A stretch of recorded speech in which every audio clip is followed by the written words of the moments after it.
Alhamdulillahilladzi akmala lana ad-dina wa atamma alaina an-ni'mah wa ja'ala ummatana walillahil hamdu khaira ummah. Ahmaduhu ala ni'amihil jammah. Ashhadu an la ilaha illallah wahdahu la syarika lah, syahadatan takunu liman i'tasama biha khaira ismah. Wa ashhadu anna sayyidana Muhammadan abduhu wa rasuluhu arsalahu lil alamin rahmah. Sallallahu alaihi wa ala alihi wa ashabihi salatan takunu lana nuran min kulli zulmah. Amma ba'd. Yang kita hormati dan kita cintai para habaib dan para alim ulama,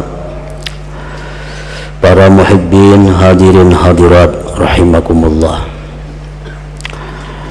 Puji syukur senantiasa kita haturkan kehadirat Allah Subhanahu wa ta'ala yang selalu memberikan kita kesempatan, memberikan kita taufik hidayah sehingga kita selalu bisa berbakti dan taat kepadanya. Salawat dan salam kita haturkan kepada junjungan kita Nabi besar Muhammad sallallahu alaihi wasallam dan juga kepada seluruh keluarga, para sahabat, zuriat dan pengikut beliau. Para muhibbin rahimakumullah. Rasulullah sallallahu alaihi wasallam bersabda, "Man hafiza ala ummati arba'ina hadisan min amri diniha ba'athahu Allah yawmal qiyamah fi zumratil fuqaha wal ulama." Wa fi riwayat, "Wa kuntu lahu yawmal qiyamati syafi'aw wa syahida." Wa fi riwayat, "Qila lahu udkhul min ayyi abwabil jannati syi'ta." Yang artinya,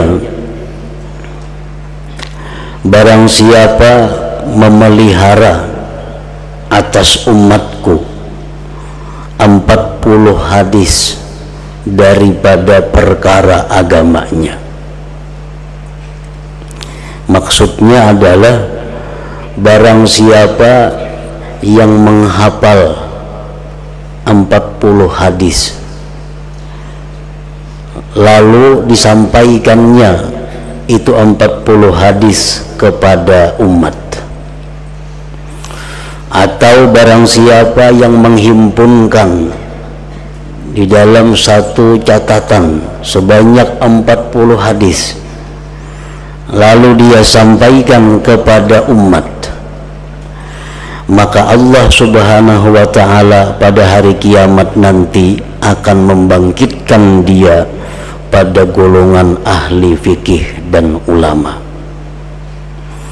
Pada satu riwayat, adalah aku baginya, kata Rasulullah, memberikan syafaat dan menyaksikannya.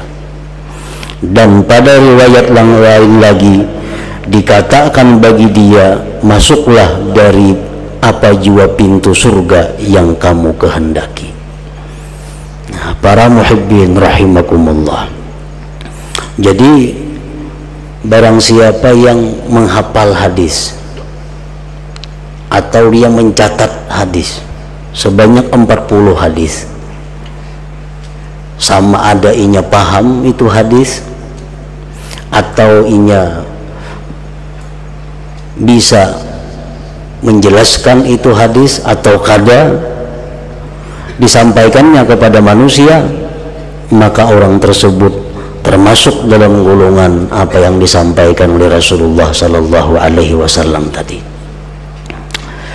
Nah, oleh karena itu para ulama sejak abad pertama sampai sekarang mereka banyak yang menyusun 40 hadis dalam sebuah kitab dengan harapan agar masuk dalam golongan yang disabdakan Rasulullah sallallahu alaihi wasallam tadi. Jadi mulai ulama dahulu sampai ulama sekarang ada yang melakukan hal yang demikian itu. Para muhibbin rahimakumullah, Di antara ulama besar yang menghimpunkan 40 hadis itu adalah Al-Imam An-Nawawi, Yahya bin Syaraf, seorang ulama besar yang bernama Yahya bin Syarafiddin yang masyhur dengan sebutan Imam Nawawi. Nah, beliau telah mengumpulkan 40 hadis dan masyhur dikenal dengan Arba'in Nawawiyah. Dari sekian banyak ulama yang mengumpulkan 40 hadis itu, maka kitab Arba'in Nawawiyah inilah yang paling terkenal, yang paling banyak dibaca orang di mana-mana. Karena hadis-hadis yang beliau kumpul di dalam 40 hadis itu mengandung berbagai macam hadis yang perlu diamalkan oleh seluruh kaum muslimin dan muslimat. Nah, oleh karena itu kita setelah membaca tafsir Al-Quran, maka kita sambung dengan membaca kitab Al-Arba'in Nawawiyah ini, yaitu 40 hadis yang dihimpunkan oleh Al-Imam An-Nawawi rahimahullahu ta'ala. Al-hadithul awwalu, hadis yang pertama, an Amiril Mu'minin Abi Hafsin Umar bin Al-Khattab radhiyallahu anhu qala sami'tu Rasulullah sallallahu alaihi wasallam yaqul innamal a'malu binniyat wa innamal likulli imri'in ma nawa faman kanat hijratuhu ila Allah wa rasulih fa hijratuhu ila Allah wa rasulih wa man kanat hijratuhu lidunya yusibuha aw imra'atin yankihuha fa hijratuhu ila ma hajara ilaih, rawahul Bukhari wa Muslim.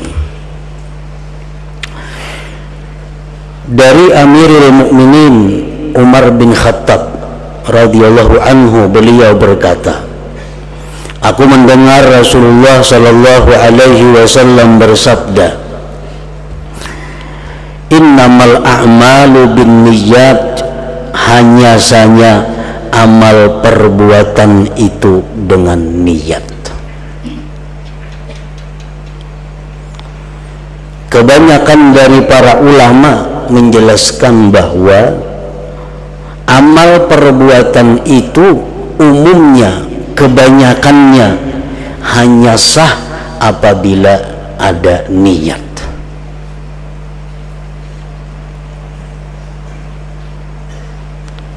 Kecuali ada beberapa hal yang kada perlu niat, seperti memandikan orang mati, itu kada perlu niat. Artinya walaupun kada berniat sah. Namun kebanyakan amal perbuatan itu tidak sah kecuali ada niatnya. Wa inna malikulli imri'in ma nawa, dan hanya saja bagi tiap-tiap orang itu sesuatu yang dia niatkan. Setiap sah belum tentu berpahala. Setiap ibadah kita yang sah menurut hukum fikih belum tentu diterima Allah Subhanahu wa ta'ala. Kenapa? Karena tiap-tiap orang itu sesuai dengan apa yang ia niatkan. Jadi pengertian niat itu mengandung dua perkara. Pertama, menyengaja. Yang kedua, agar berpahala diperlukan motivasi atau dorongan yang baik. Jadi niat terdiri dari dua. Pertama, ada kesengajaan, sengaja, sahjaku. Yang kedua, dorongannya apa? Karena kita berbuat sesuatu pasti ada yang mendorong, pasti ada tujuannya. Nah, jadi niat itu himpunan dari dua hal. Pertama, kita menyengaja melakukan sesuatu dan terdorong oleh sesuatu apa. Bila dorongannya itu baik, maka kita akan mendapat kebaikan. Bila dorongan sesuatu itu jahat, kita akan mendapat balasan yang setimpal. Nah, itu dimaksud dengan likullim wa innama likullim ri'im ma nawa. Orang melakukan sembahyang, tetapi niatnya, dorongan hatinya sembahyang itu bukan karena Allah. Nah, sembahyangnya sah, tetapi yang didapatkan bukan pahala, tetapi azab dari Allah. Bersedekah, tapi dorongannya bukan karena Allah, sedekahnya sah, tetapi tidak mendapatkan pahala dari Allah Subhanahu wa ta'ala. Dia menuntut ilmu, sesuatu kebaikan, tapi kalau niatnya bukan karena Allah, maka tidak akan mendapat pahala apa-apa. Nah, wa innama likulli imri'in ma nawa, dan hanya saja bagi tiap-tiap orang sesuai dengan apa yang dia niatkan. Faman kanat hijratuhu ila Allah wa rasulih fa hijratuhu ila Allah wa rasulih. Barang siapa yang hijrah kepada Allah dan Rasul, maka balasannya itu nanti Allah yang akan membalas dan Rasulnya. Kita beribadah kepada Allah untuk mendapatkan keridhaan Allah dan Rasul, maka Allah dan Rasul akan membalas ibadah kita itu. Wa man kanat hijratuhu lidunya, barang siapa adalah hijrahnya karena dunia. Orang melakukan perjalanan haji, kan naik haji itu putungan kayak putungan akhirat, tetapi sebenarnya dorongannya adalah berusaha, dagang. Dia melakukan umrah, umrah itu ibadah, tetapi dorongannya dia umrah itu untuk usaha di dunia. Yusibuha, yang ia dapatkan dunia itu. Awim ra'atin yankihuha, atau dia hijrah itu karena perempuan yang akan dia nikahi. Fahijratuhu ila ma hajara ilaih, maka hijrahnya itu orang adalah kepada apa yang dia niatkan itu. Nah, orang berangkat menuju Mekah dengan tujuan umrah, dia dapat pahala umrah. Orang berangkat ke Mekah walaupun dia umrah tapi tujuannya usaha, dia akan hanya dapat usaha. Atau tujuannya karena hanya ingin mengawini perempuan, maka hanya itulah balasan yang didapatnya. Nah, ini hadis riwayat Bukhari Muslim. Para muhibbin rahimakumullah, para ulama menyimpulkan bahwa ini hadis merupakan standar ukuran bagi baiknya sebuah amal. Fahaisu salahat salahal amal, wa haisu fasadat fasadal amal. Bila mana niat itu baik, amal pun akan baik. Bila mana niat itu rusak, maka amal pun akan ikut rusak. Nah, jadi niat itu adalah merupakan segala-galanya dalam amal ibadah kita kepada Allah Subhanahu wa ta'ala. Nah, para muhibbin rahimakumullah, Rasulullah sallallahu alaihi wasallam bersabda, niyatul mu'min ablagu min amalih wa niyatul fajir syarrun min amalih. Rawahu Abu Nuaim. Niat orang yang beriman itu lebih sampai daripada amalnya, dan niat orang yang jahat, orang yang kafir, lebih jahat dari amalnya.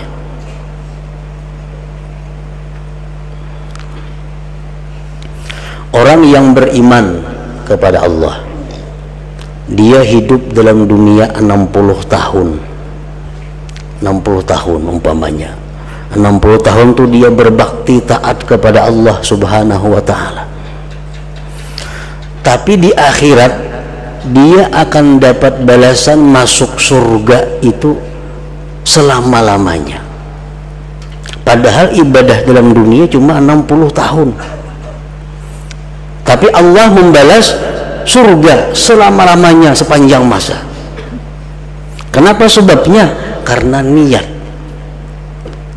Sebab orang beriman itu berniat dalam hatinya, andai kata dia diberi umur sepanjang masa, dia akan taat kepada Allah Subhanahu wa ta'ala. Nah, sehingga dia umur 60 tahun dia wafat, tapi niatnya sebenarnya taat kepada Allah sepanjang masa. Nah, maka dia dibalas surga lebih daripada amal perbuatan kebaikan di dalam dunia itu, karena niatnya. Dan niat orang yang kafir lebih jahat dari amalnya. Orang kafir 60 tahun menyembah berhala, 60 tahun menyembah matahari, mati masuk neraka selama-lamanya. Selama-lamanya masuk neraka. Padahal ini kafir dalam dunia cuma 60 tahun, tapi disiksa neraka selama-lamanya. Karena apa? Karena niatnya. Karena si kafir ini punya niat, andai kata dia hidup sepanjang masa, dia akan kafir kepada Allah. Nah, jadi itulah Rasulullah menyatakan niyatul mu'min ablag min amalihi wa niyatul fajir syarrun min amalihi. Nah, para muhibbin rahimakumullah, dalam riwayat yang lain disebutkan bahwa niat orang yang beriman itu lebih baik daripada amal perbuatannya.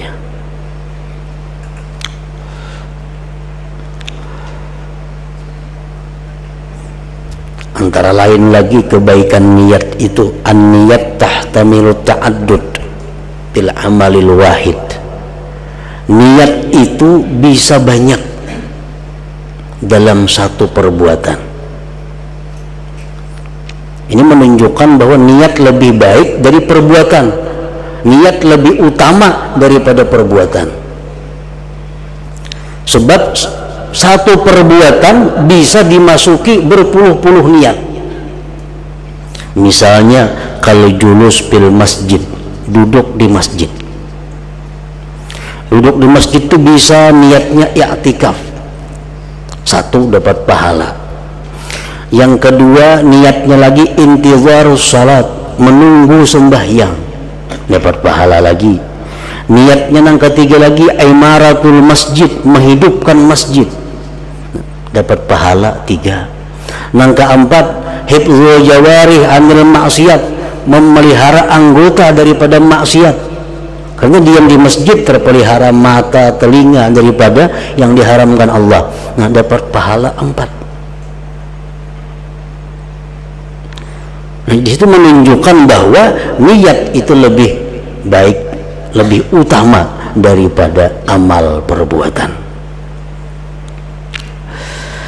Para muhibbin rahimakumullah, Rasulullah sallallahu alaihi wasallam bersabda, wa inna Allah azza wa jalla la yu'til 'abda 'ala niyyatihi ma la yu'tihi 'ala amalihi, rawahu Dailami.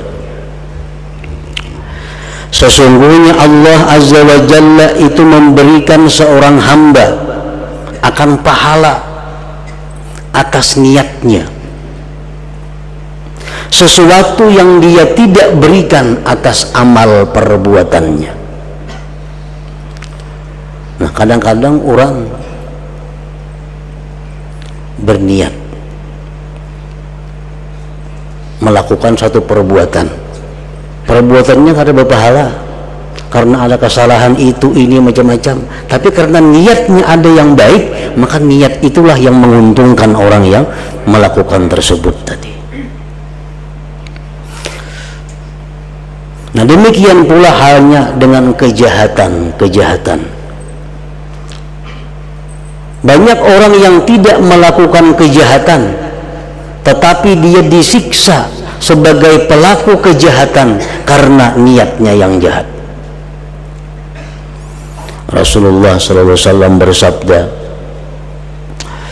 "Idza lataqal muslimani bi sayfayhima fal qatil wal maqtul finnar." Apabila dua orang Islam berkelahi masing-masing dengan pedangnya, maka yang membunuh dan yang dibunuh masuk neraka. Sahabat berkata, wahai Rasulullah, kalau yang membunuh masuk neraka itu wajar, tapi yang dibunuh kenapa masuk neraka?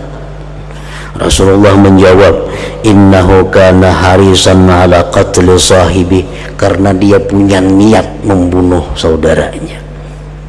Nah, ini Allah memberikan ganjaran kepada dia bukan karena perbuatan, tapi karena niat. Karena niat ingin membunuh saudaranya, tapi tadi orang membunuhnya, maka matinya masuk neraka.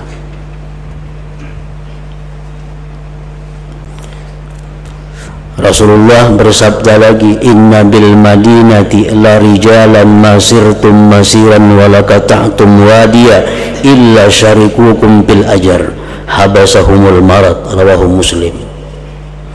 Ujar Nabi kita dalam satu peperangan jauh dari Madinah. Ujar Nabi kita di Madinah itu ada beberapa orang yang mana dia tidak menjalani sebagaimana jalan kita ikut berperang, tapi dia bersama-sama kita dapat pahalanya, sebab mereka tertahan oleh sesuatu penyakit. Artinya apa? Di Madinah ada orang yang hendak umpat perang, tapi karena sakit kada kawa umpat, tapi pahalanya tetap mereka dapat sebagaimana didapat oleh orang yang berperang itu. Nah, ini menunjukkan bahwa Allah memberikan pahala bukan karena perbuatan, tetapi karena niatnya. Para muhibbin rahimakumullah, diceritakan ada dua orang bersaudara, si A lawan si B. Si A hidupnya taat kepada Allah Subhanahu wa ta'ala, dan dia berada di rumah di lantai atas, di luteng. Nah, si A ini gawiannya beribadah kepada Allah siang malam, kada tahu urusan dunia. Di bawah neng ading kada tahu urusan taat, maksiat melulu diperbuatnya hari-hari. Nah, boleh ke rumah membawa kawan, bawa minuman, permainan di bawah, kakak di atas beribadah kepada Allah. Nah, suatu hari datang syaitan menggoda nang kakak si A nih. Udah syaitan ikan menyaurangan beribadah, jangan umpat ading di bawah tuh rame orang di situ. Masalah itu maksiat kan kayaknya tobat diterima Tuhan aja tobatnya. Jangan umpat ke bawah itu bergabung. Nah, ikan umur masih macam-macam rayuan syaitan. Akhirnya nang kakaknya tergerak hati, mau bujur-bujuran jangan aku ke bawah umpat berami-rami. Nah, sedangkan nang ading di bawah ini dikala itu diberi Allah taufik, dia berpikir, ujar ading itu alangkah hinanya aku, selama ini aku maksiat kepada Allah, untungnya kakakku di atasnya taat saja kepada Allah. Jika aku ini empat ke atas luting, aku tinggalkan bawah ini rana sudah. Nah, di saat itu nang ading naik ke atas luting, naik di tangga, hendak mendatangi nang kakak. Nang kakak hendak turun mendatangi nang ading ke bawah dengan niat masing-masing. Begitu nang kakak hendak turun, gugur nang kakak, tekanan nang ading mati kedua-duanya.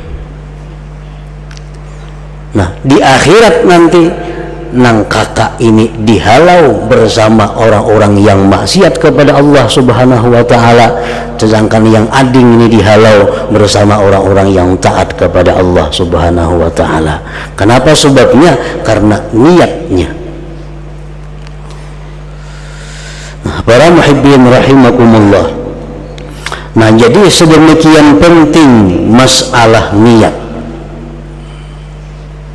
Maka setiap orang yang beriman itu hendaknya belajar mengetahui dan memahami betul-betul bagaimana niat itu, sehingga setiap amal perbuatan kita didasari dengan satu niat yang baik.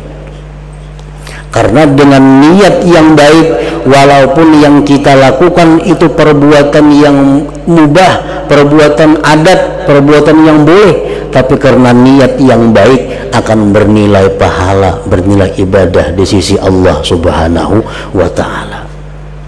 Nah, dengan mempelajari niat dan mengamalkannya, seseorang akan mampu 24 jam berada dalam taat kepada Allah Subhanahu wa ta'ala. Asalkan dia mengerti, mengetahui bagaimana niat dan cara mengamalkannya, maka dia hidupnya ini 24 jam sehari semalam tidak keluar daripada ibadah, daripada taat kepada Allah Subhanahu wa ta'ala. Nah, jadi mempelajari niat ini lebih penting sebenarnya daripada mempelajari yang lain-lainnya. Kita belajar masalah berdagang, kalau ingin berdagang wajib. Tapi mempelajari niat berdagang bagaimana supaya baik, itu pun wajib. Ada orang yang berdagang dengan tujuan tertentu, dia nanti mantinya dihalau wajahnya seperti bulan purnama. Ada orang yang berdagang tapi niatnya tidak baik, maka dia akan dimasukkan Allah Subhanahu wa ta'ala ke dalam api neraka. Nah, niat. Demikian pula halnya perbuatan-perbuatan lain.